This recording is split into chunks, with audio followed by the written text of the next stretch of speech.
अस्सलामुअलैकुम। जय हिंद साथियों। प्रतियोगिता यूनिवर्सिटी ऑनलाइन टीचिंग प्लेटफॉर्म में आपका इस्तकबाल है। आज का हमारा टॉपिक है टीचिंग एप्टीट्यूड, तदरीसी रुझान। आज के इस वीडियो में हम बात करेंगे टीचिंग एप्टीट्यूड को सॉल्व करने के लिए कुछ नेगेटिव कीवर्ड और कुछ पॉजिटिव कीवर्ड। इसके साथ साथ हम एनसीएफ की पूरी फिलॉसफी, एनसीएफ के सारे रिकमेंडेशन और एनसीएफ के फोकल पॉइंट को भी जानेंगे। आज के इस वीडियो में हम खास तौर से नेगेटिव कीवर्ड और पॉजिटिव कीवर्ड की बात करेंगे। एनसीएफ की बात हम इस वीडियो में इसलिए नहीं करेंगे कि एनसीएफ के ऊपर मैंने अलग से एक वीडियो बना रखा है। उस वीडियो को आप जाकर के देख लीजिएगा। आप वहां जाकर एनसीएफ के वीडियो को डिटेल में देख सकते हैं ताकि एनसीएफ के ताल्लुक से आपकी पूरी की पूरी समझ जो है वो बन जाए।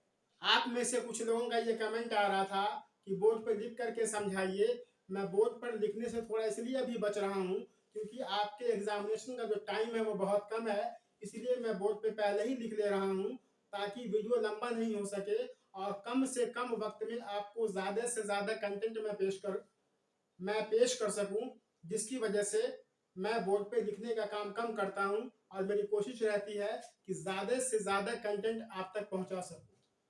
अगर आप हमारे वीडियो पर नए हैं तो इसे लाइक और सब्सक्राइब जरूर कीजिए। तो आइए हम देखते हैं कौन कौन से ऐसे निगेटिव कीवर्ड हैं और कौन कौन से ऐसे पॉजिटिव कीवर्ड हैं जिसको जान लेने के बाद हमको टीचिंग एप्टीट्यूड के सवालात को सॉल्व करने में काफ़ी सहूलत होगी। तो सबसे पहले हम देखते हैं निगेटिव कीवर्ड को। निगेटिव कीवर्ड में जो पहला हमारे पास है वो है पनिशमेंट। अगर किसी भी सवाल के जवाब में पनिशमेंट से जुड़ा हुआ कोई भी बात अगर आ जाए तो उसको आप नेगेटिव मानिएगा, वो आंसर आपका गलत होगा। पनिशमेंट, एनसीएफ का जो रिकमेंडेशन है वो पनिशमेंट की बात नहीं करता है, एनसीएफ रिवार्ड की बात करता है। एनसीएफ किसी भी तरह के मेंटल और फिजिकल पनिशमेंट को गलत मानता है। इसके बाद जो अगला जो पॉइंट है हमारे पास वो है डीमोटिवेशन। किसी भी ऑप्शन में अगर डीमोटिवेशन से जुड़ी हुई कोई भी बात अगर आपको नजर आती है तो उस आंसर को भी आप गलत मानिएगा। तो उस आंसर को भी आप गलत मानिएगा क्योंकि डीमोटिवेशन जो है वो निगेटिव कीवर्ड है, वो निगेटिव एस्पेक्ट में जाता है। डीमोटिवेट अगर बच्चा हो जाएगा तो उसकी लर्निंग नहीं हो पाएगी। तो कोई भी ऐसी एक्टिविटी जो बच्चों को डीमोटिवेट करता हो वो निगेटिव कीवर्ड में जाएगा। उसके बाद जो है वो रोट मेमोराइजेशन है। जैसा कि आप जान रहे हैं एनसीएफ 2005 रोट मेमोराइजेशन को खत्म करने की बात करता है और अंडरस्टैंडिंग बेस्ड लर्निंग की बात करता है। अगर किसी भी ऑप्शन में याद करना, कंठस्थ करना, रटना अगर ऑप्शन आता है तो वो ऑप्शन आपका गलत हो जाएगा, उसको गलत मानिएगा, ये नेगेटिव कीवर्ड में आता है। इसके बाद हम देखते हैं हार्ड डिसिप्लिन। डिसिप्लिन का जहां तक मामला है एनसीएफ 2005 आउटर डिसिप्लिन की बात नहीं करता है, वो सेल्फ डिसिप्लिन की बात करता है, इनर डिसिप्लिन की बात करता है। इसीलिए अगर किसी सवाल के जवाब में आपको आउटर डिसिप्लिन की बात आती है तो वो निगेटिव कीवर्ड में चला जाएगा। उसके बाद हम देखते हैं टीचर सेंटर्ड। जैसा कि आप जान रहे हैं एनसीएफ 2005 हमारे एजुकेशन सिस्टम को चाइल्ड सेंटर्ड बनाता है। अगर किसी भी जवाब में टीचर सेंटर्ड आता है तो वो निगेटिव कीवर्ड हो जाएगा क्योंकि हमारा जो मौजूदा तालीमी निज़ाम है वो तिफल मरकूज है, चाइल्ड सेंटर्ड है।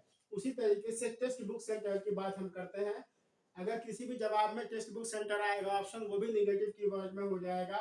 उसके बाद हम ग्रेडिंग और रैंकिंग की बात करते हैं। एनसीएफ 2005 किसी भी तालिब इल्म को, किसी भी बच्चे की ग्रेडिंग और उसकी रैंकिंग को मना करता है क्योंकि इससे बच्चों के जहन पे निगेटिव असर पड़ता है। इसलिए ग्रेडिंग और रैंकिंग जो है वो निगेटिव कीवर्ड है। अगर किसी ऑप्शन में ग्रेडिंग और रैंकिंग की बात करता है तो वो सीधे सीधे निगेटिव कीवर्ड में आ जाएगा, निगेटिव होगा, वो आंसर गलत होगा। इसके बाद हम बात करते हैं रूड बिहेवियर। इसके बाद हम बात करते हैं रूड बिहेवियर ऑफ टीचर। अगर टीचर का बिहेवियर रूड होगा तो वो भी निगेटिव कीवर्ड है। एनसीएफ 2005 का जो रिकमेंडेशन है वो कहता है कि मुदर्रिस जो है, उस्ताद जो है, वो तालिब इल्म के साथ बेहतर रवैया अख्तियार करे, दोस्ताना रवैया अख्तियार करे। टीचर के रूड बिहेवियर से तालिब इल्म के ऊपर निगेटिव असर पड़ता है, इसलिए एनसीएफ 2005 दोस्ताना रवैये की बात करता है। तो इस तरह के अगर जवाब आपके किसी भी ऑब्जेक्टिव में आते हैं तो वो निगेटिव कीवर्ड में चला जाएगा। उसके बाद अगला जो मामला है वो है प्रेशर का। तालिब इल्म पर, स्टूडेंट पर किसी भी तरह का प्रेशर जो है नहीं होना चाहिए, चाहे वो एग्जामिनेशन का प्रेशर हो, चाहे वो होमवर्क करने का प्रेशर हो, चाहे वो ज़बरदस्ती क्लास अटेंड करने का प्रेशर हो, किसी भी तरह का ज़हनी और फिजिकल किसी भी तरह का प्रेशर देने की स्टूडेंट को कोई ज़रूरत नहीं है। तो प्रेशर का मामला जहाँ भी किसी भी ऑप्शन में आता है वो आपके निगेटिव कीवर्ड में चला जाएगा, वो आंसर गलत माना जाएगा।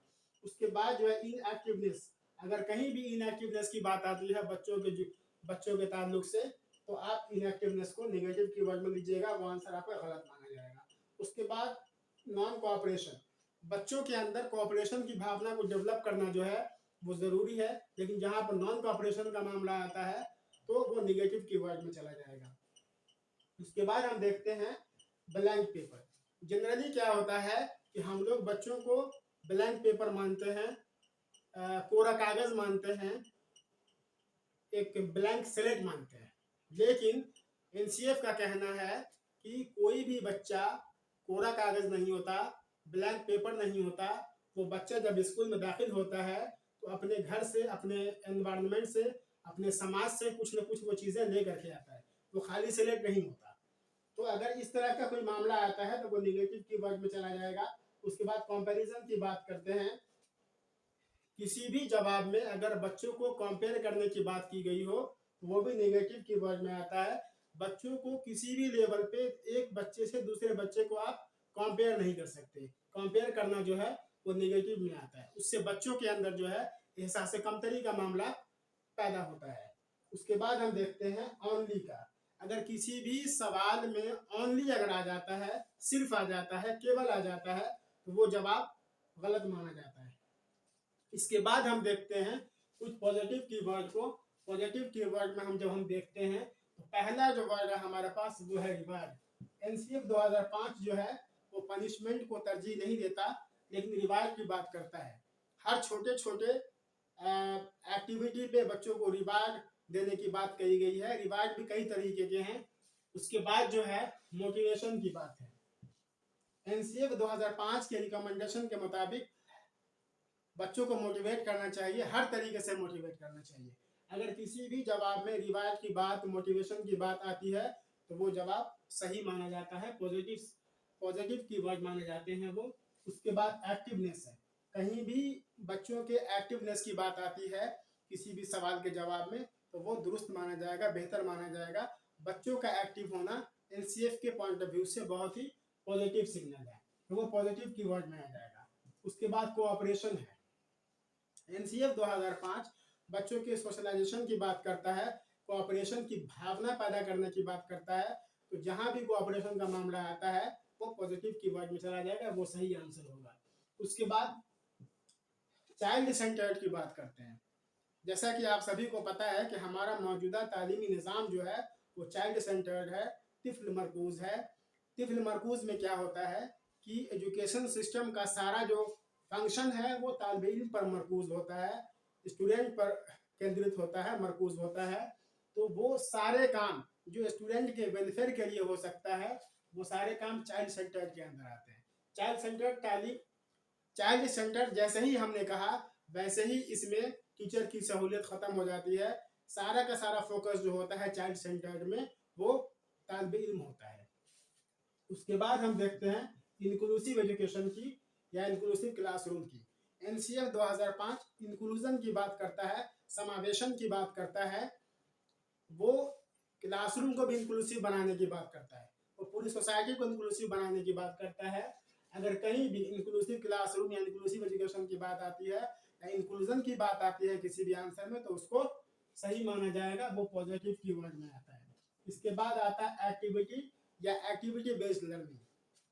एनसीएफ 2005 जो है वो एक्टिविटी बेस्ड लर्निंग को ज़्यादा बेहतर मानता है, क्योंकि एक्टिविटी करने से बच्चों के अंदर जो है लर्निंग बहुत अच्छे से होती है, वो रियल लर्निंग होती है। तो एक्टिविटी बेस्ड जहाँ भी मामला आता है वो आपका पॉजिटिव कीवर्ड है, वो आंसर आपके सही माने जाएंगे। उसके बाद आता है अपॉर्चुनिटी टू चाइल्ड। बच्चों को हर तरीके से अपॉर्चुनिटी देना चाहिए, क्योंकि जितना ज़्यादा अपॉर्चुनिटी आप बच्चों को देंगे, बच्चों के अंदर लर्निंग उतनी ज़्यादा होगी। इसीलिए ज़्यादा से ज़्यादा अपॉर्चुनिटी या मौके फराहम करना बच्चों के लिए अच्छा माना जाता है। इसलिए अपॉर्चुनिटी जो है वो पॉजिटिव कीवर्ड में आता है, किसी भी तरह की अपॉर्चुनिटी। उसके बाद जो है ओवरऑल डेवलपमेंट, इसको जो है ऑलराउंड डेवलपमेंट भी कहते हैं। जब भी किसी सवाल के जवाब में ऑलराउंड डेवलपमेंट की बात आए, ओवरऑल डेवलपमेंट की बात आए, वो पॉजिटिव माना जाएगा। एनसीएफ 2005 जो है बच्चों के ओवरऑल डेवलपमेंट की बात करता है। ओवरऑल डेवलपमेंट कहने का मतलब है कि बच्चों का मेंटल, फिजिकल, सोशल और इमोशनल, ये सभी तरह के डेवलपमेंट होने चाहिए। ऐसा नहीं है कि तालीमी निज़ाम में सिर्फ और सिर्फ मेंटल डेवलपमेंट हो गया, फिजिकल डेवलपमेंट नहीं हो पाया, सोशल डेवलपमेंट नहीं हो पाया, उसका मोरल डेवलपमेंट नहीं हो पाया, तो उसका इमोशनल डेवलपमेंट नहीं हो पाया, तो ऐसा नहीं है। मौजूदा तालीमी निज़ाम में इन सारी चीज़ों का डेवलपमेंट होना ही बच्चों के लिए बेहतर है, इसीलिए ऑलराउंड डेवलपमेंट की बात की गई है। अब जो अगला है वो है सोशलाइजेशन। एनसीएफ 2005 बच्चों के सोशलाइजेशन पे फोकस करता है। बच्चा जितना ज़्यादा सोशलाइज्ड होगा उतना बेहतर माना जाता है, उतना पॉजिटिव सिग्नल है। इसीलिए सोशलाइजेशन की जहाँ किसी भी ऑप्शन में बात आ जाती है वो पॉजिटिव माना जाता है। उसके बाद है रीइंफोर्समेंट या मोटिवेशन। बच्चे को किसी भी तरह के मोटिवेशन या रीइंफोर्समेंट देने की बात अगर आती है तो आप उसको पॉजिटिव कीवर्ड में लीजिएगा, वो पॉजिटिव है, वो गुड साइन है। उसके बाद हम देखते हैं प्रोजेक्ट मेथड। जहाँ तक प्रोजेक्ट मेथड की हम बात करते हैं, अगर किसी भी ऑप्शन में प्रोजेक्ट मेथड आ जाए, आप उसको आंख बंद करके लगा दीजिए, प्रोजेक्ट मेथड जो है वो सही हो जाएगा आपका ऑप्शन। प्रोजेक्ट मेथड के बारे में एक सवाल और पूछता है कि प्रोजेक्ट मेथड को है किसने दिया। प्रोजेक्ट मेथड किसने दिया, तो जॉन डीवी ने दिया था। आप इस आंसर को याद कर लिए। उसके बाद हम देखते हैं value of mother tongue of child. तालिब इल्म के मादरी ज़बान को वैल्यू देना, क्योंकि बच्चा जिस माहौल से आता है, अगर आप उसके मादरी ज़बान को वैल्यू नहीं देंगे तो बच्चा उससे डिमोटिवेट हो जाएगा। ऐसे भी एनसीएफ 2005 बच्चों की मादरी ज़बान पे काफ़ी फोकस करता है। वो कहता है कि प्राइमरी लेवल तक बच्चों का जो ज़रिया तालीम है वो उसकी मादरी ज़बान होनी चाहिए, इसलिए बच्चों के मादरी ज़बान को जो है वो वैल्यू देनी चाहिए। उसके बाद जो है आता है इम्पोर्टेंस ऑफ चाइल्ड। जो भी बच्चा है उसको वैल्यू देना चाहिए, उसको इम्पोर्टेंस देना चाहिए। हर बच्चा अपने आप में ख़ास है, इसीलिए हर बच्चे को इम्पोर्टेंस देना बहुत ज़रूरी है। उसके बाद जो है वो सबसे लास्ट में हम देखते हैं वेलफेयर ऑफ द चाइल्ड। इसमें अगर किसी भी ऑप्शन में चाइल्ड के वेलफेयर की बात की गई हो तो वो ऑप्शन आपका सही माना जाएगा। कहने का मतलब ये है कि मौजूदा तालीमी निज़ाम में हर वो एक्टिविटी जिससे तालिब इल्म का वेलफेयर हो, जिससे तालिब इल्म को कंफर्टेबल महसूस हो, वो सारी की सारी एक्टिविटी जो है सही मानी जाएगी। क्योंकि हमारा ये जो तालीमी निज़ाम है वो चाइल्ड सेंटर्ड है। तो चाइल्ड सेंटर्ड कहने का मतलब ही यही है कि हर हालत में चाइल्ड कंफर्टेबल महसूस करे और उसका वेलफेयर हो। वो जिस तरीके से लर्निंग करे वही तरीका हमको अख्तियार करना चाहिए। टीचिंग एप्टीट्यूड के सवाल को सॉल्व करने के लिए निगेटिव कीवर्ड और पॉजिटिव कीवर्ड के साथ साथ एनसीएफ की बेसिक फिलॉसफी को, उसके रिकमेंडेशन को, उसके फोकल पॉइंट को भी समझना बहुत ज़रूरी है। इसीलिए आप डिस्क्रिप्शन बॉक्स में जाकर के एनसीएफ के ताल्लुक से जो वीडियो है उसको ज़रूर देखिए, ताकि आपको ज़्यादा से ज़्यादा फ़ायदा हो सकेगा। उम्मीद है अभी जो भी बातें हमने की हैं वो सारी की सारी बातें आपको समझ आई होंगी और आप ज़्यादा से ज़्यादा सवाल सॉल्व कर पाएंगे। अगर आप हमारे वीडियो में नए हैं तो इसे लाइक और सब्सक्राइब ज़रूर कीजिए। आज के वीडियो में इतना ही, मिलते हैं नेक्स्ट वीडियो में किसी और टॉपिक के साथ। शुक्रिया, जय हिंद।